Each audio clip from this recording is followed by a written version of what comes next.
I was pregnant and felt bloated, so I was resting alone while my relatives gathered. Hey, you. Why are you resting? The glass is empty. The next moment, something happened. A cold liquid was suddenly poured on my face. Immediately, the smell of beer hit my nose. My husband, Kent, had poured beer on me. Just because you're pregnant doesn't mean you can slack off, huh? Keep an eye on things and move. In that moment, I heard something snap in my head. So that's how it's going to be. Well, I'm not going to stay quiet anymore. I smiled sweetly. Okay, I'll tell Lauren too. She's your wife too, right? What? Blowing my brother's voice, Kent also said, "What?" I walked over to my sister-in-law, Lauren, and said, "Lauren, he says wives shouldn't rest and should keep an eye on things. Let's work together." After that, my furious brother turned the place into a scene of chaos. My name is Sarah Olson. I'm a 30-year-old working housewife. I was born as the second child of the Johnson family. My family consists of my parents and my brother, Mike, who is 3 years older than me. From a young age, my parents didn't get along very well. The reason was my dad's womanizing. Apparently, my dad frequented nightclubs and repeatedly cheated and squandered money. And it wasn't just once or twice that I saw my parents arguing. Eventually, when I was in elementary school, my parents got divorced. My brother and I were taken in by our mom. We had to move and change schools. In my anxiety, my big brother, Mike, told me, Sarah, from now on, I'll be your dad figure. I'll definitely protect you. You can rely on me for anything. "Thank you, Mike." At that time, Mike was still in upper elementary school. He must have been anxious too, but he still said those words to me, and I respect him for that even now. After that, the three of us, my mom, Mike, and I lived together. We both used scholarship programs to go to college, and Mike joined a major construction company.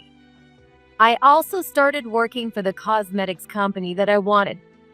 However, soon after I started working, our mom fell ill. By the time she was hospitalized, it was too late, and a few months later, she passed away. At her funeral, as I was crying, Mike said to me, From now on, it's just the two of us supporting each other. Sarah, you have me. It's going to be okay. I carried those words like a talisman through my 20s. Mike and I lived separately, but we would meet up for meals and to catch up. He was always the reliable and proud brother I could count on. In my late 20s, I attended a mixer with friends and had a fateful encounter. Nice to meet you. I'm Kent Olson. You mentioned in your introduction that you like watching movies, right? Me too. One of the male participants, Kent, spoke to me. After that, we hit it off over our shared interest in movies and exchanged contact information. Kent pursued me eagerly after that.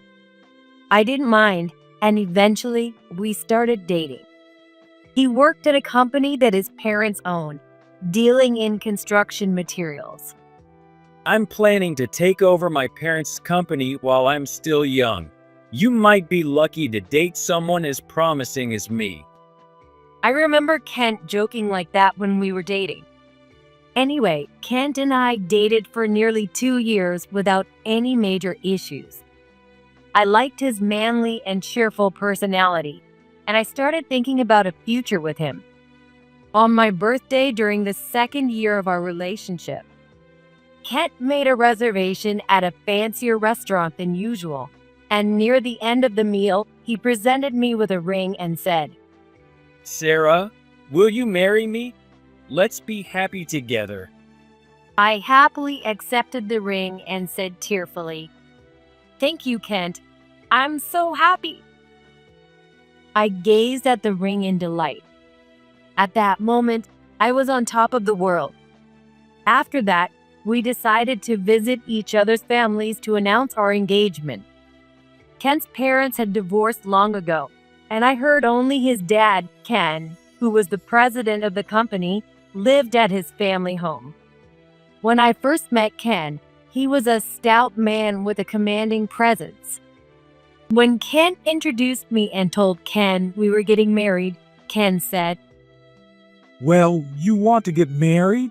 Okay, I accept your marriage. I felt relieved and let out a sigh of relief. Then Ken continued, Sarah, right? After you get married, quit your job and join our company. I'll put you to work as an office clerk. What? I was shocked by Ken's words. I had planned to continue working at the cosmetics company where I felt fulfilled. Excuse me, Ken. I find my current job very rewarding. I plan to continue working there after getting married. Then Ken frowned. Hey, my dad is offering you a position. But you know how much I love my job. Listening to our conversation, Ken said, All right, fine. I understand you don't want to work at our company. Do as you please. Ken then seemed a bit displeased, and I felt awkward. A week later, it was time to introduce Kent to Mike. Mike also supported our marriage, which made me happy, but Kent said something unexpected. So, Mike, I hear you work at that big construction company. Which college did you attend? I went to Georgia Institute of Technology. Kent was proud of having graduated from a fairly well-known private university. However, the state university Mike attended had higher prestige and academic ranking than Kent's university. Kent's face twisted. Oh, Georgia Institute of Technology? You went to the state university because you were financially struggling, right? What? Well, you were raised by a single mom, right? Must have been tough. As for me, my parents paid for everything, so I went to a private university. I was stunned by Kent's words. Well, it wouldn't be true if I said we didn't struggle. Hearing this, Kent looked a bit pleased. At the end of our first meeting, Mike said to Kent, Kent, Sarah is my precious sister and my only family. Please make her happy. I remember Kent replying, Leave it to me. After that, Kent and I got married. We had a typical wedding, inviting Kent's relatives and my friends, and started living in an apartment near his family home. I thought my sweet life with Kent was about to begin. But soon I hit a wall. Kent didn't do any housework at all. Not only did he not help with cleaning, laundry, or cooking, but he also didn't clear his dishes, left his clothes lying around, and didn't throw away his trash. I found out that Kent, who had lived with his dad, Ken, until now, had always had a housekeeper doing everything for him. Ken, this isn't your parents' house. I work too, and I need you to help with the housework a little. I told him seriously, but it didn't seem to reach him. What? We're married now, and housework is a wife's job. That's such an outdated way of thinking.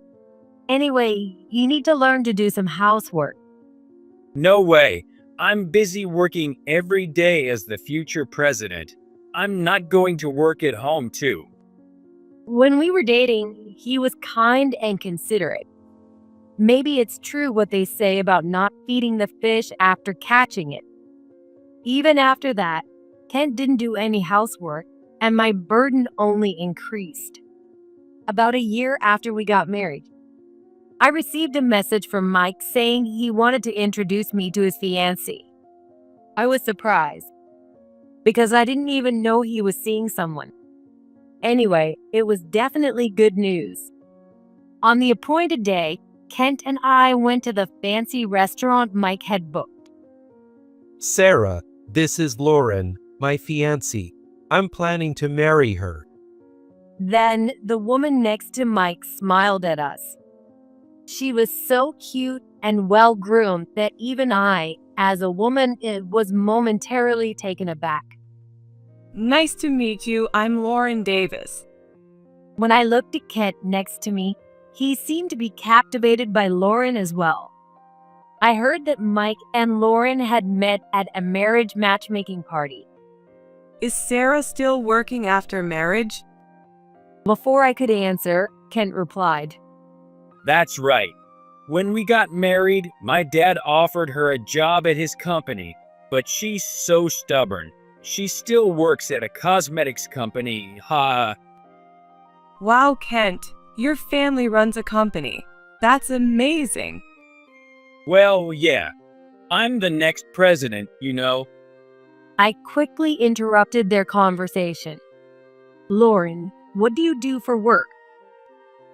I used to work as a receptionist at a department store, but I plan to quit and become a full-time housewife after getting married. Certainly, with Mike's income, there would be no need for both to work. I hoped Lauren would support my busy brother. That day, I said to Lauren, please take care of my brother, and we wrapped up the meeting. On the way home, Kent cheerfully said, Wow, Lauren was cute, right? That's what you call a beauty. Yes, she and Mike seemed very well matched. For some reason, Kent then looked sullen and didn't talk much afterward. I found it strange, but didn't think much of it at the time. Mike and Lauren got married and started living about an hour's drive from us. Some time passed. When I continued to feel unwell and went to the hospital, I found out I was pregnant. I happily reported it to Kent, but he only responded with, "Oh, really?" Feeling let down by his reaction, I said, "We're having a baby. I thought you'd be happier." Yeah, well, I guess it's good news. Then he immediately looked back at his phone. Despite feeling dissatisfied with his attitude, I reported my pregnancy to Mike, who was overjoyed. Sarah, that's wonderful. Take good care of yourself. I was happier that Mike was more excited than Kent. Soon after, my morning sickness began. However, instead of showing concern, Kent started being away from home more often. Kent, you've been coming home late lately. You even come back drunk sometimes. What have you been doing? It's work. As the future president, I have to attend business meetings and social events. I'm busy. Kent always said things like that. If a normal husband knew his wife was suffering from morning sickness, he would take care of her and bring her food she could eat. But Kent never did that. Moreover, one day when he came home early, this happened. Hey, I'm home. What's for dinner? That day, my morning sickness was particularly bad, and I had been bedridden since morning. I'm sorry, the morning sickness was too much today, and I couldn't cook. Could you buy something or eat the frozen food in the freezer? Kent flew into a rage. You want me to eat frozen food after a hard day's work? What kind of wife are you? I told you my morning sickness is bad. I don't care. Get up and make dinner now. I won't tolerate any slacking. He pulled my arm and forced me to stand up. In the end, I had to cook Kent's dinner while holding back my nausea. After that, Kent continued to come home late and go out even on weekends. One day, when Kent came home drunk, I smelled women's perfume on him. A sweet scent I had smelled somewhere before. I decided to secretly investigate Kent. I knew it was not uncommon for husbands to cheat while their wives were pregnant. Hoping it was just a misunderstanding, I contacted a detective agency. When I was 5 months pregnant and found out we were having a boy, Kent said to me, Hey, we're going to church. "Oh, right. We need to get ready." My dad said he's coming too, so you should invite Mike and Lauren too. I was surprised because I thought it was just the two of us going to church. However, I reconsidered that it might be nice to go with a family. After church, there's a family gathering. Really? The baby is a boy, and he's going to be the heir to our company. So we're going to announce the pregnancy and the gender to the family. Dad has already gathered everyone. I reluctantly nodded. I felt heavy-hearted, but I convinced myself that it was my duty as a married woman. You should invite Mike and Lauren too. Even though it's your family's gathering, is it okay to invite Mike? Sure, why not? It's just a meal. So I told Mike that I wanted him to come to church with us and then join Kent's family's gathering afterward. Mike asked, "Is it okay if Lauren comes too?" And I nodded. Of course, Lauren is our family now. I'd be happy if she came. We made arrangements for the day we would go to church. The day before the service, I received an envelope. When I looked inside, I gasped. No way, this can't be happening. The day of the service arrived. From the morning, Kent, Ken, Mike, Lauren, and I all headed to the church. Because of the secret I was carrying, I felt uneasy, but I went through the service. After the service, Ken said, Let's head to our place. Mike, you and Lauren are welcome to join us. Thank you for inviting us. So we took a taxi to Kent's family home. After a while, the relatives started to arrive, congratulating me on the pregnancy. Many of Kent's relatives worked at Ken's company and were mostly sensible and kind. I was busy serving them beer and setting up the catered food on the table. Is it okay for you to move around so much with your big belly? Should I help you?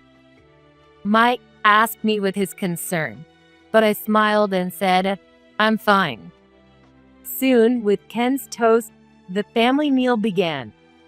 Kent was happily drinking the beer poured by his relatives. Mike and Lauren were in a corner talking and eating. I was about to go around saying hello to Kent's relatives, but at that moment my stomach became very bloated. Ouch, ouch.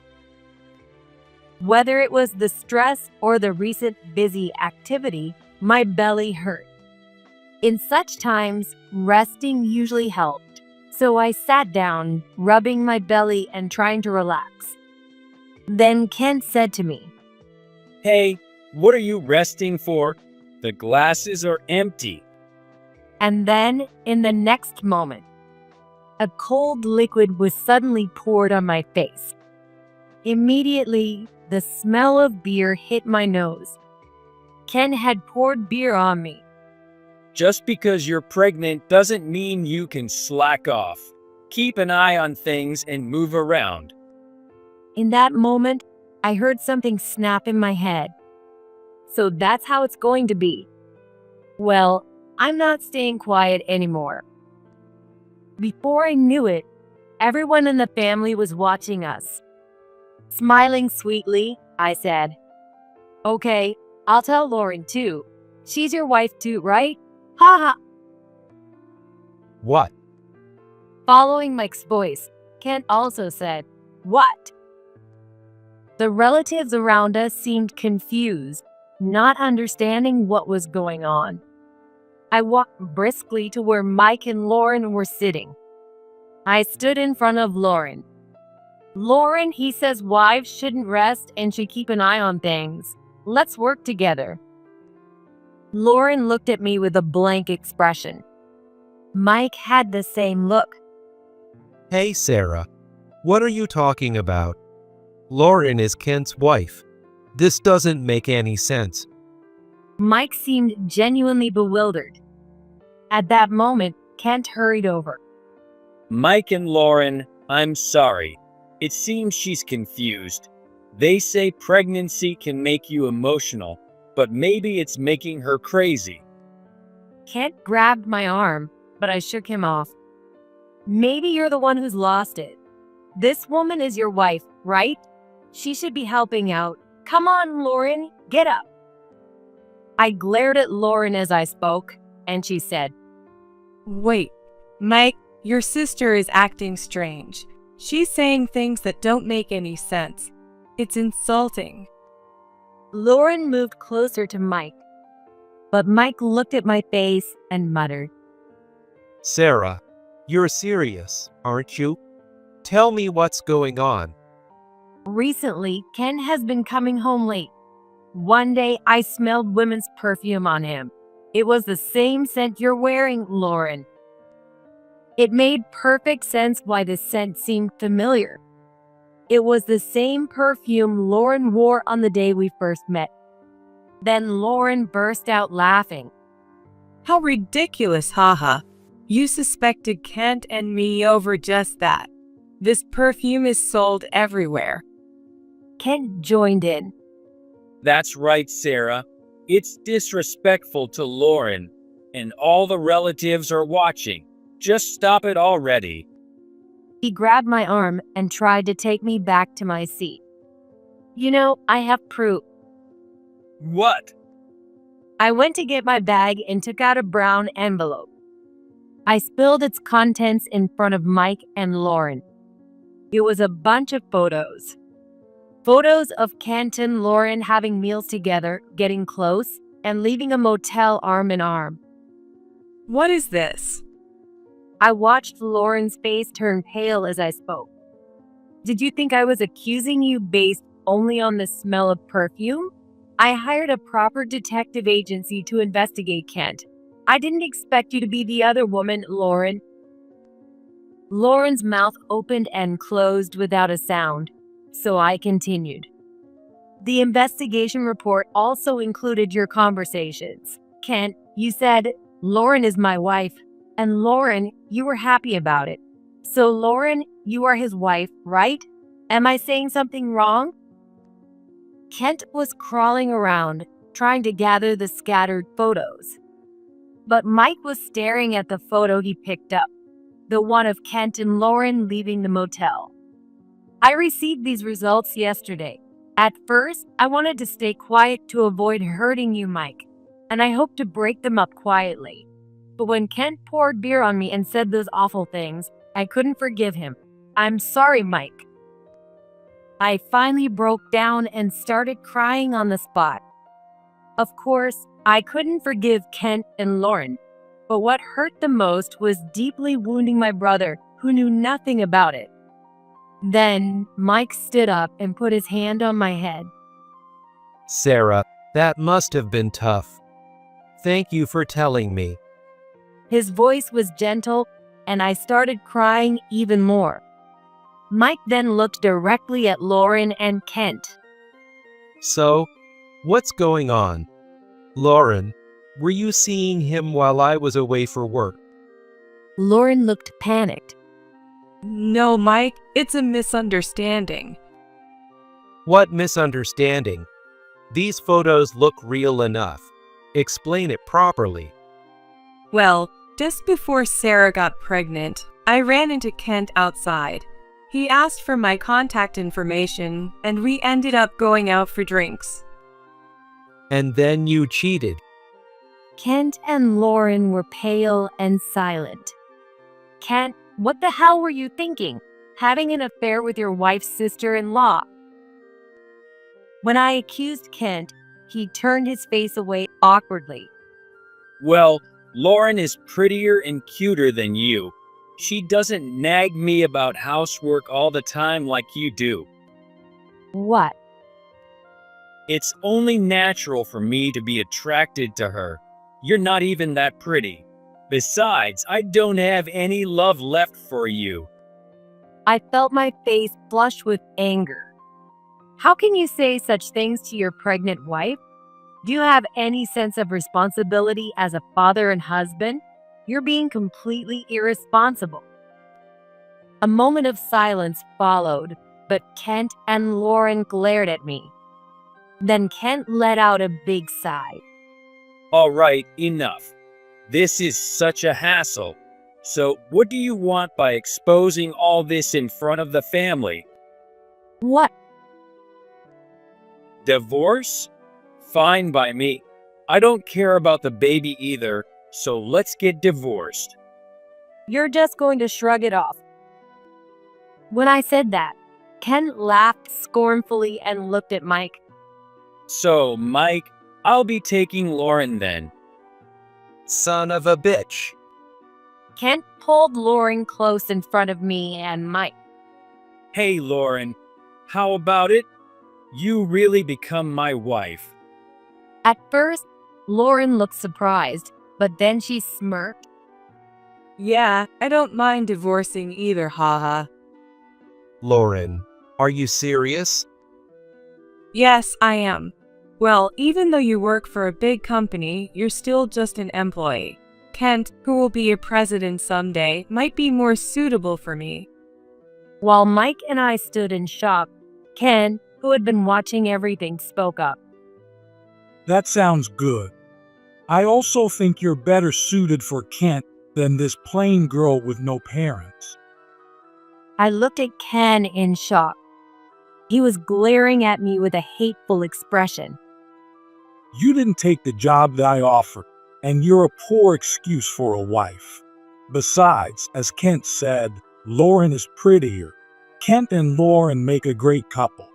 They should get married soon. Then Lauren said, "Thank you very much," in a sing-song voice. I felt dizzy. Like father, like son. Kent grinned at Ken's words. With Dad's approval, that settles it. We're getting divorced. Mike and Lauren too. Then Lauren and I will get married and have our happy ending. I was speechless, and Kent turned to Mike. Sorry for stealing your wife. I may not have your education, but it seems I'm the better man, haha.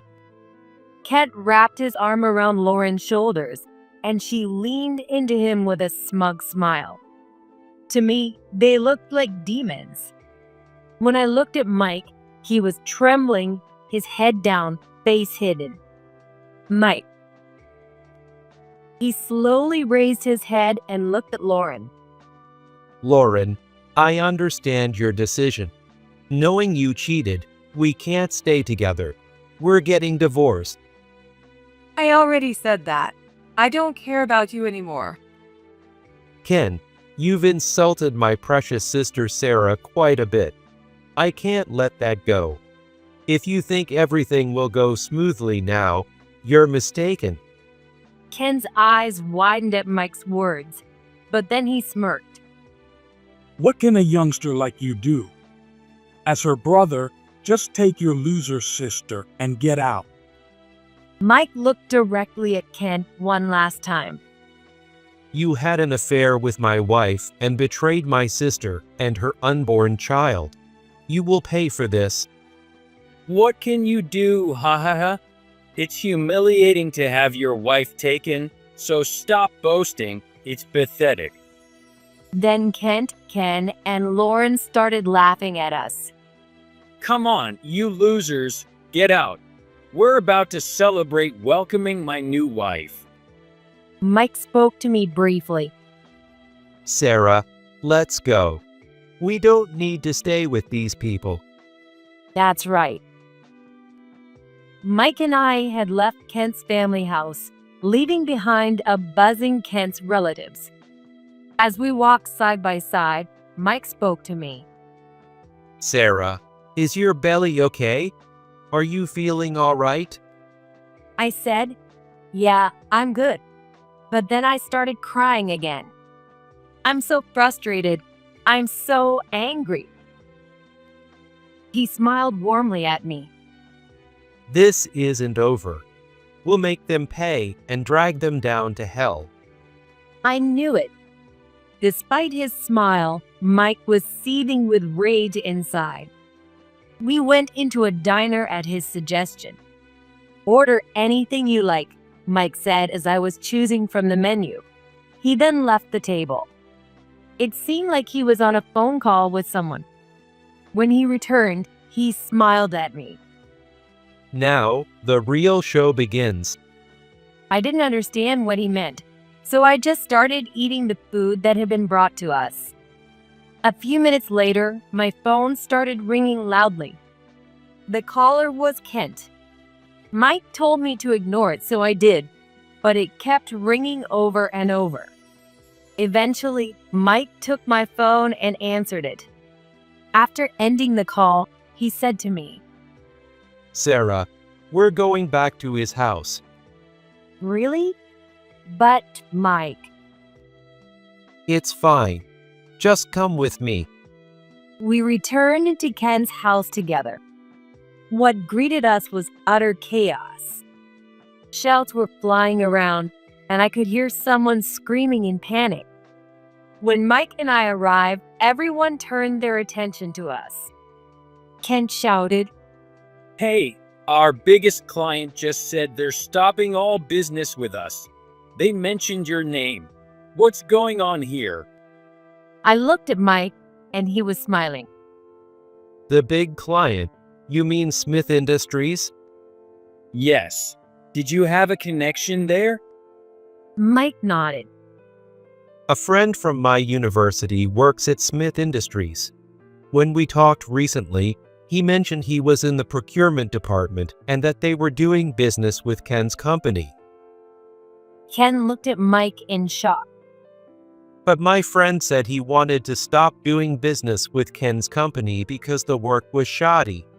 I convinced him to continue because it was my sister's in-laws." No way you. "Yes. I explained everything that led to the divorce and told him not to hold back. So, he must have immediately called to terminate the contract." One of the relatives who worked at Ken's company muttered, If we lose the deal with Smith Industries, we won't survive. What do we do? The relatives working at Ken's company started to panic. Ken turned pale and held his head in his hands. "Everyone, I have connections with a friend who is starting a materials company nearby. If you cut ties with Ken and Kent, I can get you jobs there." As Mike said this, the relatives exchanged glances and began gathering around him and saying things like, "We'll cut ties with them. They're terrible people." Hey, you're all going to abandon us and go to another company? One of the relatives replied to Ken, We've had enough of your tyrannical management. Without the Smith Industries deal, we're sinking. We owe you nothing. Besides, during that whole commotion, you two insulted these people completely. The real scum here are you and your son. Who would follow such a person as the next president? Ken was now trembling, unable to say anything. Hey, Dad. What's going to happen to the company if we lose the Smith Industries deal and all the employees leave? Kent shook Ken's shoulder, panicking. I smiled and said, "The company will probably go under, right? Even if it survives, it won't be like before." Damn it. If your brother hadn't interfered. Kent, with a furious expression, reached out towards me. I instinctively protected my belly and tried to dodge, just as Kent was about to throw a punch. Mike grabbed him by the collar and threw him down with a perfect judo throw. With a loud thud, Kent lay on his back, staring at the ceiling. "It's self-defense, so don't take it personally." Mike said, dusting off his hands. He had practiced judo for many years. I wanted to applaud the clean throw, and at the same time, I felt a sense of relief. Ouch! Kent could only groan, unable to speak, while Lauren screamed hysterically. What? The company is going under. You said you were going to be the next president. This isn't what I signed up for. Kent still couldn't respond, only gasping like a fish. Lauren then clung to Mike's arm. Mike, I was wrong. It's you I really love. It was just a moment of weakness earlier. I'm coming back to you. We won't get divorced, right? Mike shook off Lauren's arm. Don't touch me. You're disgusting. Expect a call from my lawyer about the alimony. No. This isn't how it was supposed to be. Lauren screamed, collapsing to the floor and crying into her hands. Come on, Sarah. Let's go home. Mike said, looking at me, and I nodded. As we were about to leave, I felt someone grab my ankle. Looking down, I saw that Kent still couldn't get up. Sarah, I'm sorry. Please, let's start over.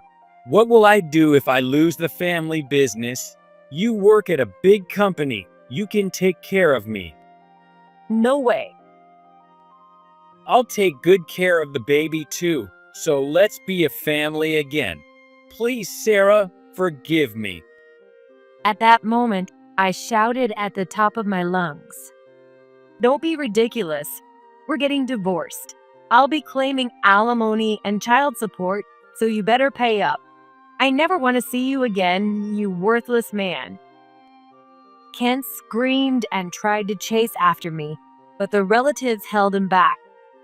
And this time, Mike and I left there. Afterward, both Mike and Lauren and Kent and I finalized our divorces. Mike claimed alimony from Lauren, who, having no savings, had her parents pay for it. Lauren's parents, who were strict, took her back to their rural home, where she worked under their watch to repay the money. Of course, I also claimed alimony from Lauren. As for Ken's company, after losing the contract with Smith Industries and the mass resignation of employees, it went bankrupt. It turned out Ken's company wasn't doing well financially, and there was little left. Ken was cut off by his relatives, lost his company, and now lives as a recluse. As for Kent, I claimed alimony and child support from him as well. Kent paid alimony with his meager savings and agreed to pay $700 a month in child support. Paying me left him broke, and then Mike claimed alimony from him too. Unable to pay it all, Kent went into debt. He has since found a new job, but between child support and debt repayment, he has little left and now lives at his family's home to care for Kent. I no longer have any feelings for Kent. As for me, I moved to live near Mike and gave birth a few months later. Mike was as happy about the baby's arrival as if it were his own, and I asked him to be the godfather. I am now working hard and raising my child. Mike dotes on my child and helps us a lot. From now on, I want to cherish my loving family and live positively.